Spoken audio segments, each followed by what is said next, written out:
That took so long.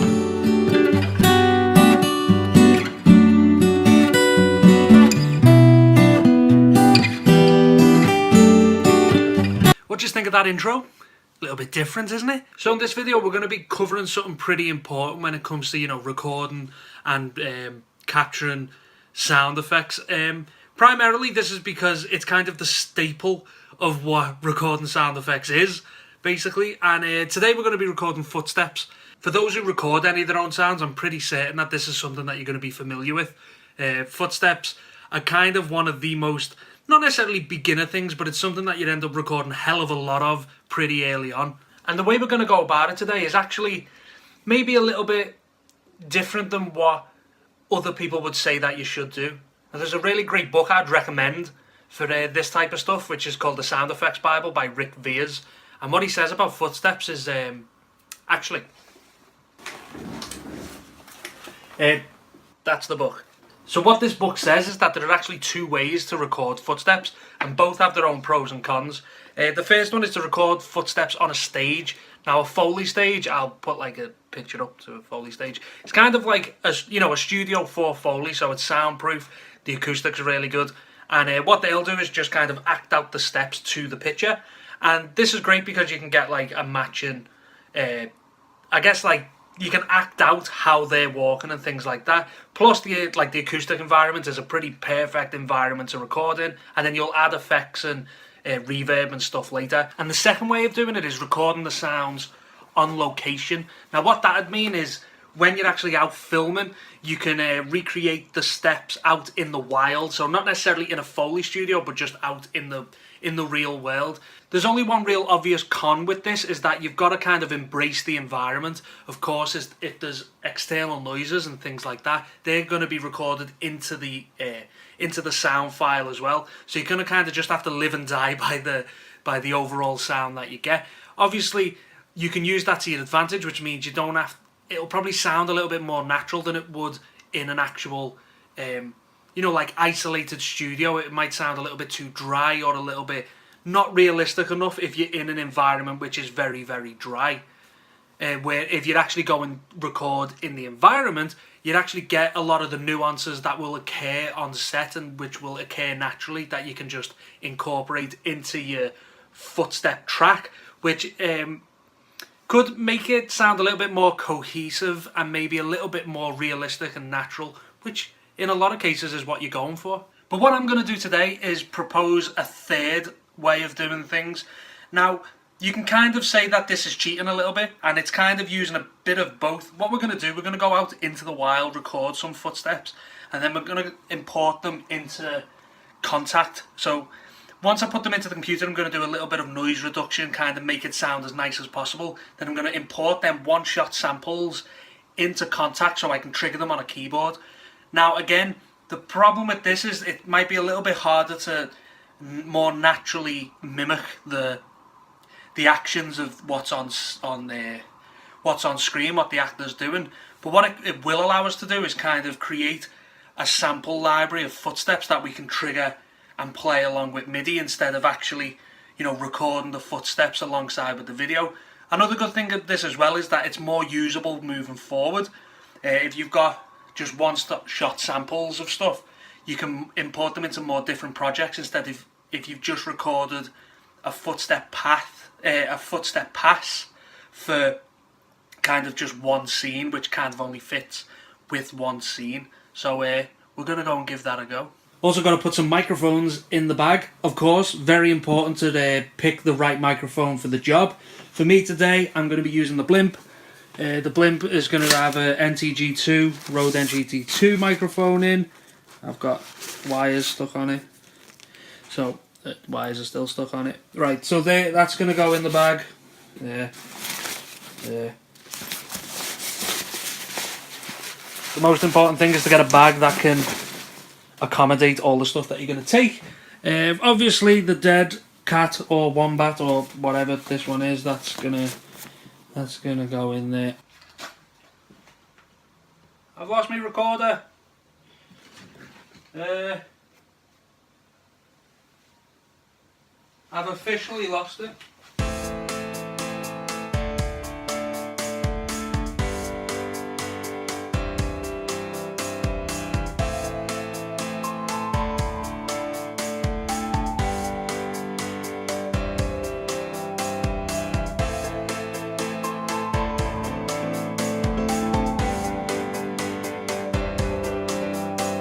Right, so here we are outside. The light isn't the best for phones, so don't know how well this is going to work. All the equipment's over here. I'm going to start setting up now. And as you can see here, so there's a load of like wooden decking out here. There's a couple of bits of like rock over here that you'll see, as well as some grass over yonder. So we're going to be able to get 3 different types of footsteps outside, and obviously these principles can be, I guess, you know, they can be used on any other footstep. You can use it on carpet, tile, anything that I mentioned before. It's just kind of getting the idea and the practice down, which is really what the most important thing is. Of course, as you can probably hear, it's a little bit noisy because just over basically this wall over here, let me turn you around, basically just over this wall is a main road. So it's kind of like a real world experiment, just because we're going to be able to try and eliminate as much of this as possible, and try and salvage as much of the footstep as we can to go in and edit further. So let's get going.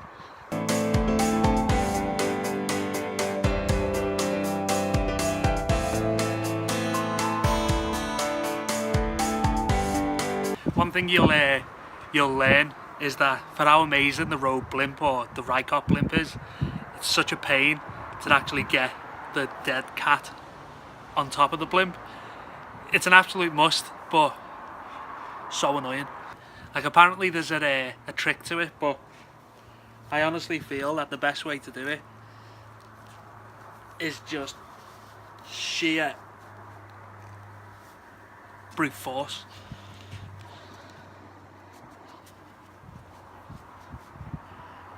There we go. One final thing that I really can't stress enough is to always wear your headphones. Try and monitor everything through the headphones, because then you're basically only hearing what the microphone is producing. It's all well and good being able to hear how cool your footsteps are without headphones, but it's really all about what you get through the mic. So keep them on. Right, I'm not sure whether you can see me, but I'm obviously now using this microphone. What I'm going to do is just basically walk around the garden for a little bit, use varying different like types of steps. I'm going to be using the NTG2, at least to start off with. Another thing to be wary of, listen, just listen. So all that is kind of not stuff that you want. So you're best trying to do as much of your steps in between the cars. Difficult, I know, but you know, real world environment here. So let's do our best.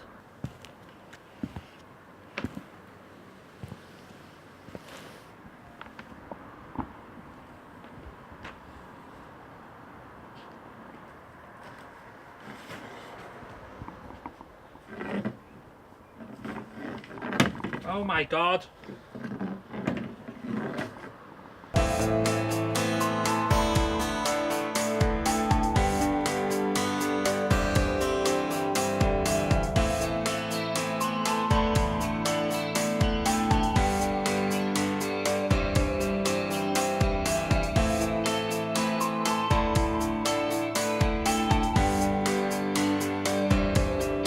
There's a couple of things I think I best clear up. Obviously this isn't the best situation because I think it's about 5 PM, maybe just after 5 PM. So this road that you've been hearing throughout is kind of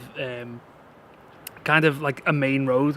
So one of the main exits from the city actually leads past my house, so it's never the best for sound. So there's definitely better times to do it, you know, later on at night, earlier in the morning type of thing. Also, you'll have seen when I stopped, like in like the time lapse bit, is I actually, there was that many cars going past, it was pointless recording. But I got a couple of things, couple of nice bits up on the decking, some bits on the grass as well. However, it's not long rained, so it was kind of a little bit too squeaky for what I'd have liked. But we're now going to take all this stuff back upstairs, good fun, and load the sounds up into RX and have a look at what RX can do to kind of help clear out some of the stuff. So let's go back up.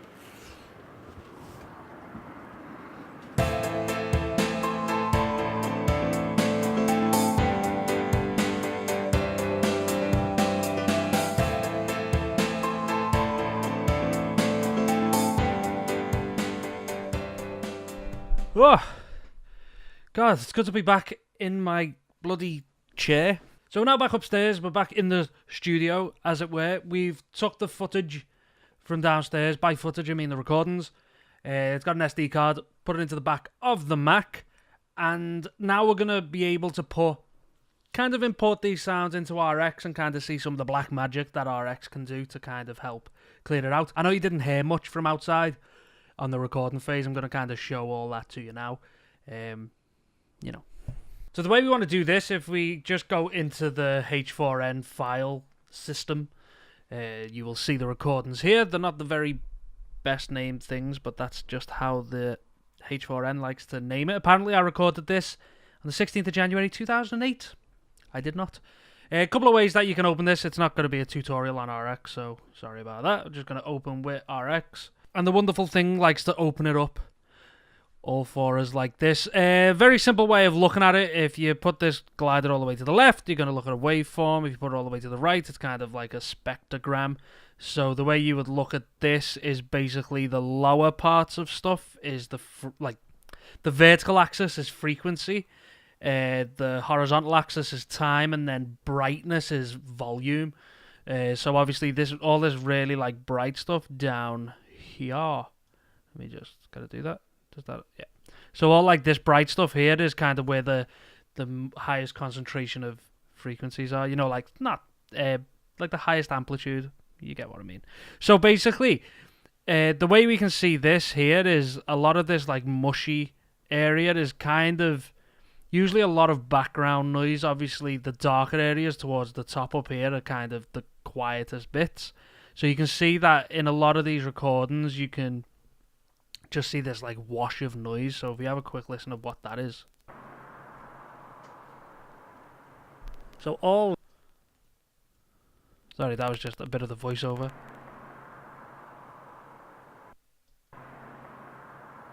Just like general crap background noise that we really don't want.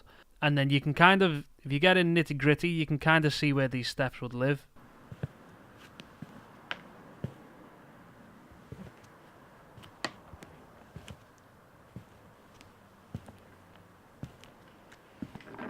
Oh my God. That's where I get caught with the brush. So I'm just going to delete all that just for now. I'm going to be a little bit rough just to kind of explain stuff to you.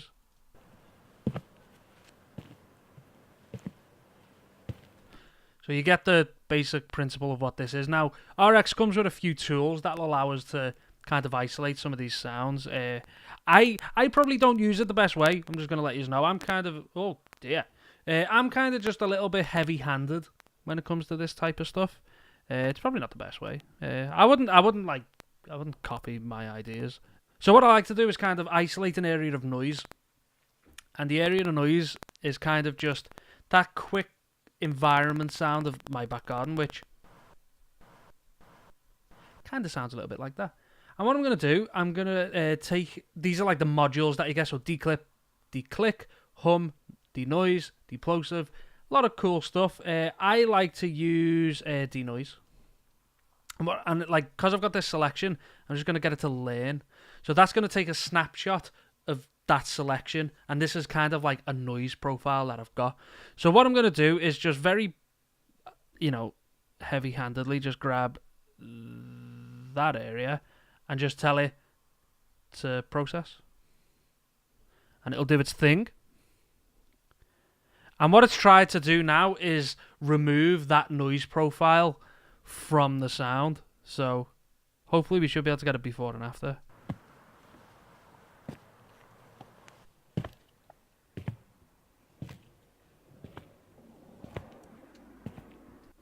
You hear that?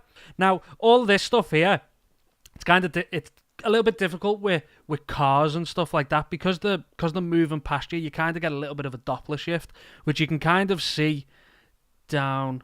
I can't really zoom in that much. I'll try and zoom in post. So if you see where it's kind of like a concentration as it builds and then comes down like that, you can kind of see it. Kind of looks a little bit like a triangle. Hopefully you can kind of see like down here. Here you can see these patterns emerging. That's because it's the pitch of the the car as it goes past. It's like the Doppler shift of it. So as a car moves closer to you, kind of, and then as it goes past you, that was my version of a car, sorry.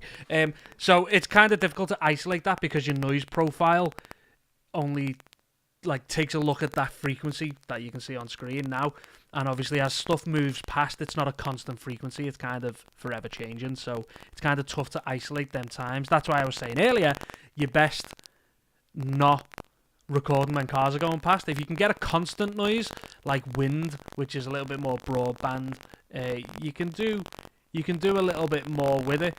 Oh god, what a nightmare we've had here. The past 2 times I've recorded, it failed. The first time it was a sample rate issue. Second time didn't capture any computer audio. So wonderful. You didn't miss much. It was at the very end of the video. All I wanted to quickly mention to you is that if you just want to be rough around the edges and kind of speed is your priority, which a lot of the time it is, don't worry about that. You can take a very small snapshot like so and go into denoise, learn from that very small snapshot, and basically you can apply that. Let me zoom all the way out. You can apply that to the entire clip. Of course, this isn't the best way of doing it. You know, the more accurate you are, the better. Just because you're taking a very small noise sample and applying that to an entire region, and the noise that is in that sample may be different from elsewhere. You know, the wind might increase and things like that. So of course, you know, being more accurate, being more nitty gritty about it is always going to yield better results, just because naturally you're taking the right noise from the right place. But it's actually not too bad. It still works.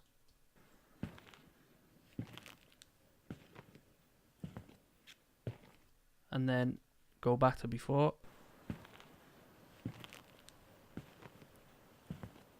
It really helps to remove a lot of that hiss from the sound, which is obviously what a lot of the goal of this is. The next step as well, what I wanted to do is if you make a selection, push Command-Shift-E, you go to the export selection page.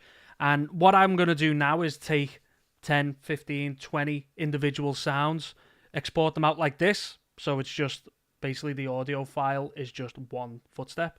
I'm going to create a new contact instrument, import all of them sounds, create round robins or randomize stuff, randomize the pitch, the velocity, things like that, and create an instrument which I can then play in my own footsteps. I'm not going to show you that part because I have already made that video before. That'll be like up here somewhere, and you can go and have a look at that. And basically, it just allows you to input all of these individual footstep sounds to be able to be mapped on a keyboard and kind of have a little bit more control in a sampler, which I think works out pretty well a lot of the time. But that's pretty much the whole video. Hopefully you enjoyed this. So guys, that concludes the video. As you can tell, I had a few problems, like issues with the recording, so this is now the next day.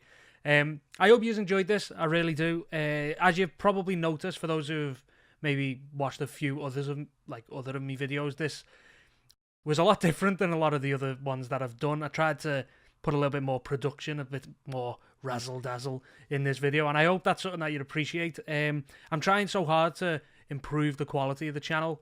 I'm trying to invest in a bit more equipment to kind of improve the quality of the videos, which will then allow us to go out and do videos like this that we did today. Obviously, there are a lot more in the pipeline that I'm working on, or at least planning on working on. So hopefully you've enjoyed it. With that in mind, I don't usually ask this, but it'd be great if you did enjoy today's video. You could leave a like. It's just kind of the best indication for me to know that this is something that you enjoyed. Either that or just leave a comment, let me know what you think, and that would be phenomenal. As always, you know, I want to hear from yous. I want to, if yous are working on anything cool, it'll be great for you to let me know, so we can kind of create a little bit of a discussion like that. I really would like the comment section to kind of be a place of discussion for this type of thing. That would be phenomenal. And if you're not a new if you are a new visitor to the channel and you like what you saw, please remember to subscribe for more stuff. But yeah, we recently went past 400 subscribers. I know that's not like a world beater of a number, but it's a pleasure and it's an honor for you to have subscribed to the channel. So long may that continue. I'm very tired. But yeah, this has been Dan. Thank you all for watching once again, and I'll see you all very soon. Bye bye.